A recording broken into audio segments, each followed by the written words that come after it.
Chapter 13. The Queen's Garden. A large rose tree stood near the entrance to the garden.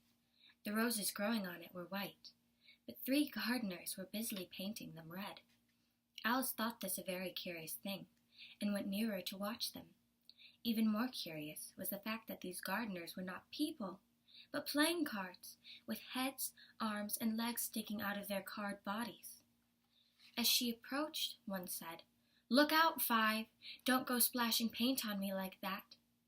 "I couldn't help it," said 5, in a sulky tone. 7 bumped my elbow. At that, 7 looked up and said, "That's right, 5. Always blame others." "You'd better not talk," responded 5. "I heard the Queen say only yesterday that you deserve to be beheaded." "What for?" asked the gardener who had spoken first. "That's none of your business, too," said 7. "Yes, it is his business," said 5, "and I'll tell him why. It was for giving the cook tulip roots instead of onions." 7 threw down his brush and was yelling, "Well, of all the unfair things!" when he noticed Alice and stopped himself suddenly. The others looked around then too, and all of them bowed low. "Would you tell me, please," said Alice timidly, "why you are painting those white roses red?" 5 and 7 were silent, and looked at 2. 2 began, in a low voice, "Well, you see, miss, this ought to have been a red rose tree, but we planted a white one by mistake. If the Queen finds out, she'll have our heads cut off. So we're doing our best before she comes to hide."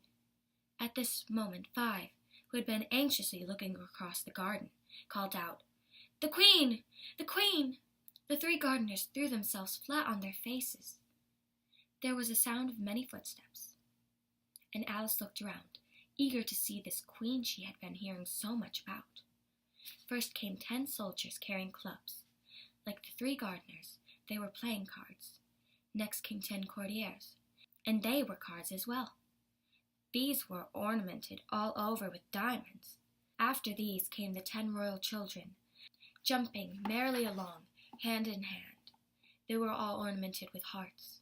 Next came the guests, mostly kings and queens. Among them, Alice recognized the white rabbit.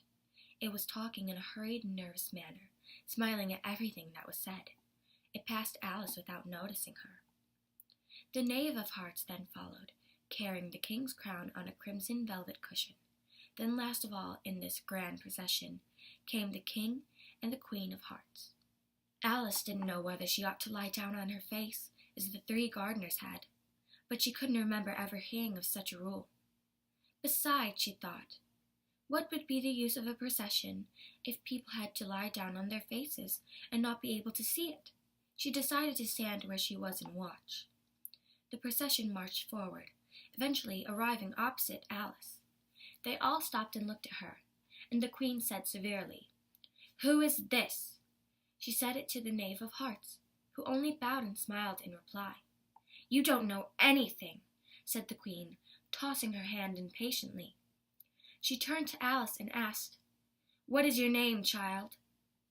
"My name is Alice, your Majesty," said Alice very politely.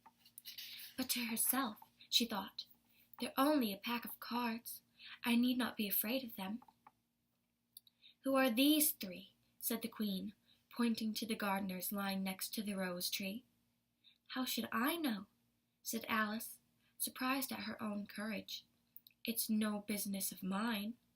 The Queen turned red with fury, and after glaring at Alice like a wild beast, began screaming, "Off with her head! Off with her!"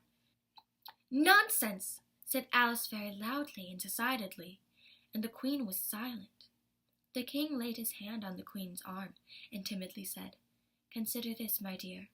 She is only a child."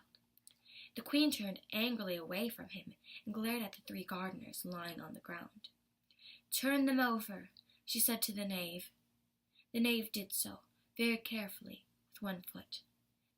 "Get up!" cried the Queen in a shrill voice. The gardeners jumped up and began bowing to the King, the Queen, the royal children, and everybody else. "Stop that!" screamed the Queen. "You're making me dizzy." Turning to the rose tree, she went on, "What have you been doing here?"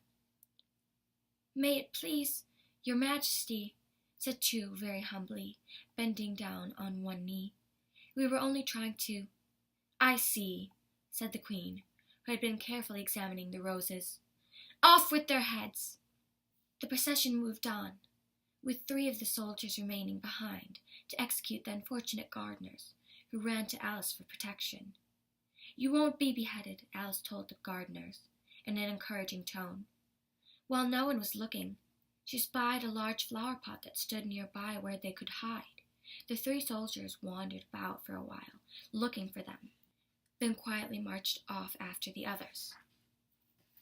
Are their heads off? Shouted the Queen. The heads are gone, Your Majesty, the soldiers replied. Good, shouted the Queen. You, she called to Alice. Can you play croquet? Yes, Alice replied with enthusiasm. Come on then, roared the Queen. So Alice joined the procession, wondering what would happen next.